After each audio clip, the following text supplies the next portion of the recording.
Uh, Good afternoon, friends, and I'm a newcomer with you, so please cut me some slack because this is the first time I'm interacting with you. I'm a much more conventional diplomat. I do my job rather than add to the fire and fury of heightening tensions.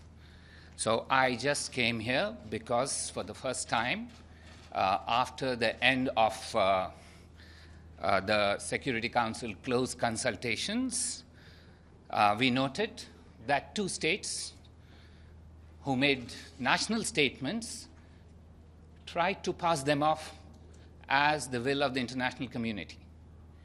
But you're all nuanced and well-versed in what and how the Security Council acts. And I, therefore, do not need to tell you that the Security Council is a very deliberative institution. It works in a very considered manner. Its outcomes are provided to all of us through the President. So if national statements try to masquerade as the will of the international community, I thought I will come across to you too and explain our national position. And what is that? Our national position was and remains that matters related to Article 370 of the Indian Constitution are entirely an internal matter of India. These have no external ramifications. The recent decisions taken by the government of India and our legislative bodies are intended to ensure that good governance is promoted, socio-economic development is enhanced for our people in Jammu and Kashmir and Ladakh. You are aware this morning that the Chief Secretary of the Union Territory of Jammu and Kashmir announced a whole set of measures that the government is undertaking to move towards normalcy. We are gratified that the Security Council in its close consultations appreciated these efforts, acknowledged them, and indicated that this is the direction in which they would like the international community to move. We are committed to gradually removing all restrictions. You are aware of the timetable for that. Let me also tell you, since the changes internal to India have not made any difference to our external orientation, India remains committed to ensure that the situation there remains calm and peaceful. We are committed to all the agreements that we have signed on this issue. We note that there were some who tried to project an alarmist approach to the situation, which is far from the ground realities. Of particular concern is that one state is using terminology of jihad against and promoting violence in India, including by their leaders. Friends, violence is no solution to the problems that all of us face.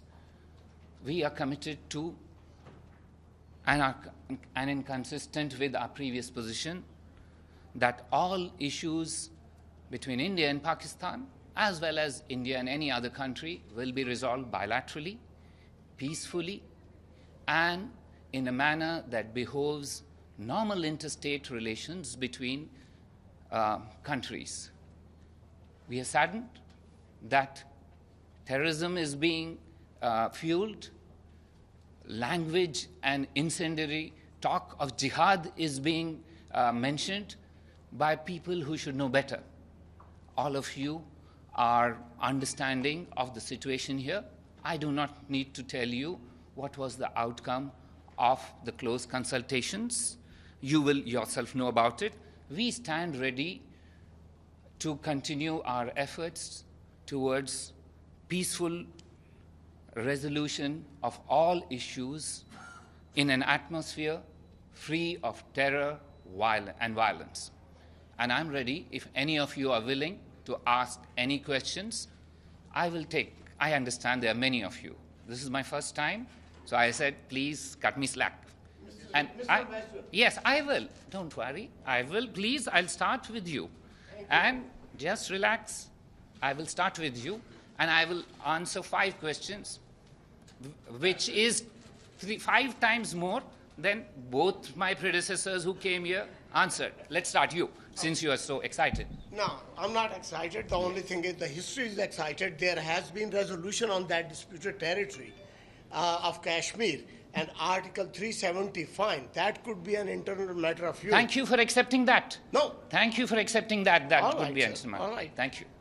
So Article 370 was enshrined in the In Indian where? Constitution. Thank you. Right? By India. Right. But the thing is, still the reality remains that how do you deal with the UN Security Council resolutions passed in 1947, 50, and then Shimla Agreement has also failed in bilateralism? Thank you. Thank you.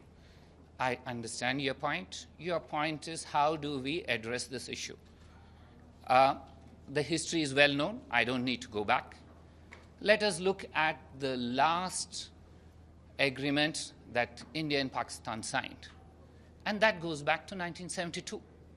We are committed to that, and we hope Pakistan too is, to try to address these issues in the manner that they have signed on to in a legally binding agreement, and we stand ready to address them in that context. We can go back in history, but every new agreement overtakes the past. So you are very well versed, my friend.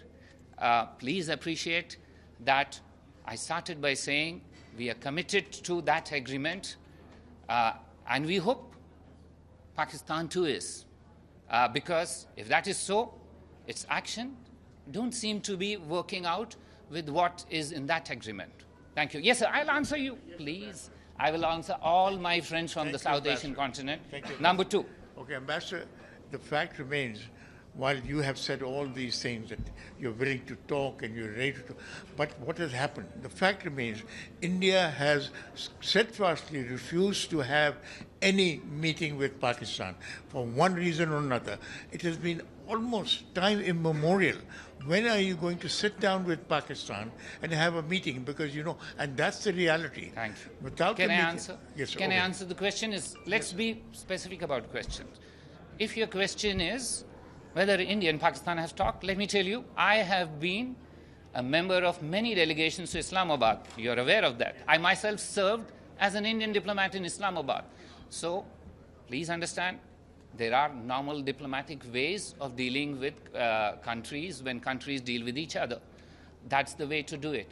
But using terror to try and push your goals is not the way that normal states behave in. No democracy will acknowledge or accept talks when terror thrives. Stop terror to start talks. Yes, sir. Yes, sir. You wanted me? And so that you will not have any doubts that I've answered 3 Pakistani questions. Third. Yes. When will you begin a dialogue with Pakistan? So let me begin by coming across to you and shaking your hand. Yes, sir. All 3 of you. So let me tell you, we've already extended a hand of friendship by saying we are committed to Simla Agreement. Let us wait for a response on that from the Pakistani side. Now I go to you. Yes, ma'am. I will. I will be gender neutral. Ambassador, Yes. thank you. Amanda Price from Al Jazeera English. Yes, ma'am. Question for you. How do you respond to Pakistan's assertion that the very fact that we're having a meeting here at the Security Council means this is no longer a bilateral issue? This has been internationalized. Ma'am, you've been covering the Security Council. You are aware that in close consultations, anyone, especially parties to the dispute, can try and throw in anything for the consideration of the members of the Security Council. That's the nature of the beast. However, you have seen what's the outcome of that meeting. There is, I don't want to add further. I've repeatedly said we are ready to address these issues in a manner that states who have normal approaches to international ties should address them. And in our case, we are committed to the Simla Agreement.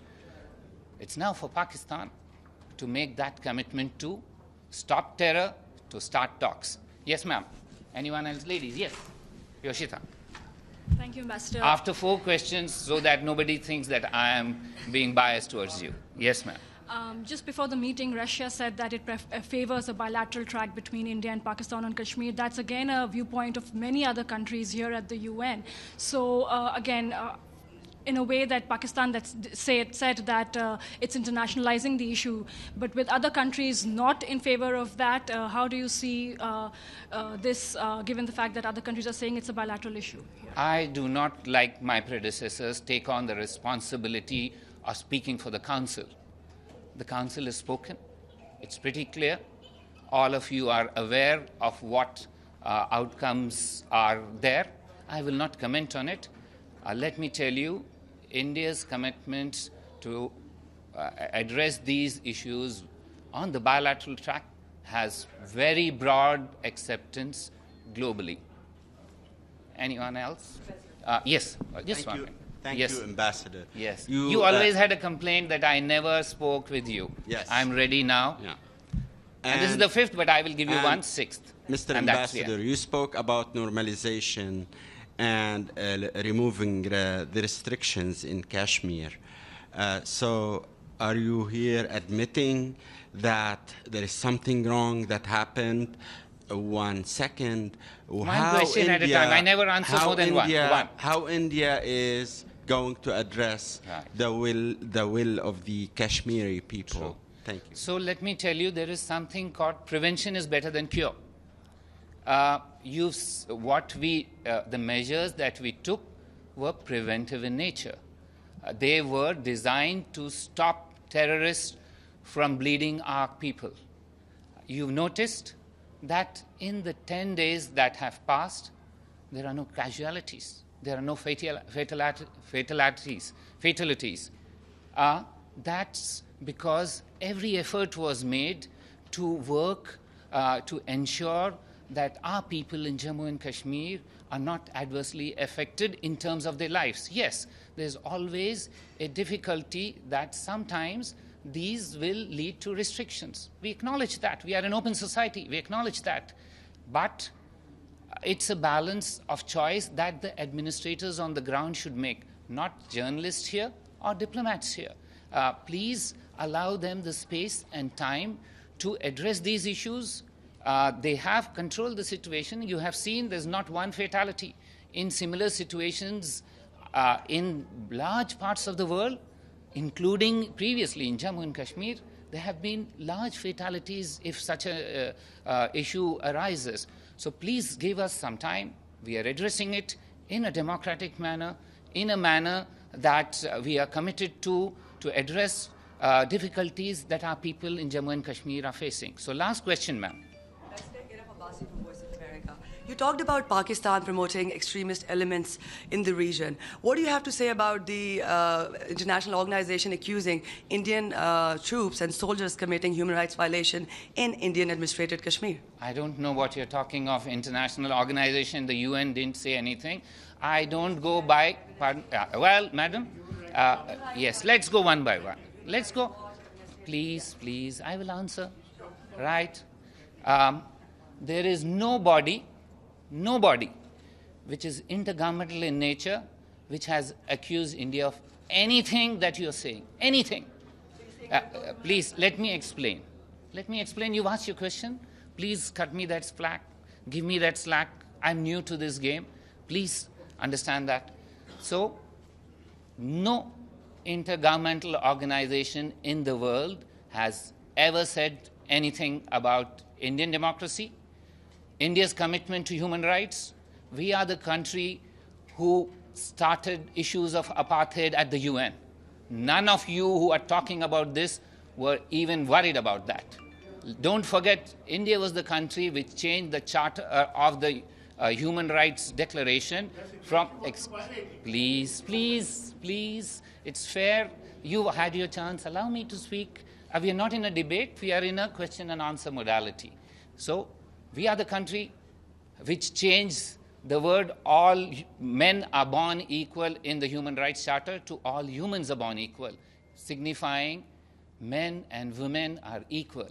So please, our constitution is an open book. Our legislature is an open book. Put on the TV, you will see we have different shades of opinion in India. There will be issues discussed. And if there are issues, these will be addressed by our courts. We don't need international busybodies to try and tell us how to run our lives. We are 1 billion plus people. We know how to do. And a commitment to democracy, unlike those who are now trying to speak to me, have whose experience is extremely limited. We have vast experience. We will fulfill our goals. We are committed to addressing the difficulties some of our people have. And please give us the time and space to address these. Thank you very much. Don't these restrictions undermine India's image as democracy, as an open democracy? Usually I wouldn't have answered because, as I said, none of you answered a question. People who came here and just walked off. As a representative of an open democracy, I am ready to answer. Please, please, please, let me answer this. Speaking about India's track record and these new restrictions, don't they undermine that image of being an open democracy? So, public order is integral to ensuring that democracy prospers. Without public order, no democracy can function. So there are reasonable restrictions. We acknowledge that these are restrictions. We are easing them. Again, let us not here decide what and to what extent and how fast this is done. There is a pace. There is a trajectory. The trajectory is clear. You may not be happy with the pace. Some others may be unhappy with the pace. But it's the people on the ground, the administrators who are committed, who work under democratically elected leaders, who will decide this. And let me assure you, India is a vibrant, thriving democracy, and we live by it every day. Thank you very much. Are saying very clear.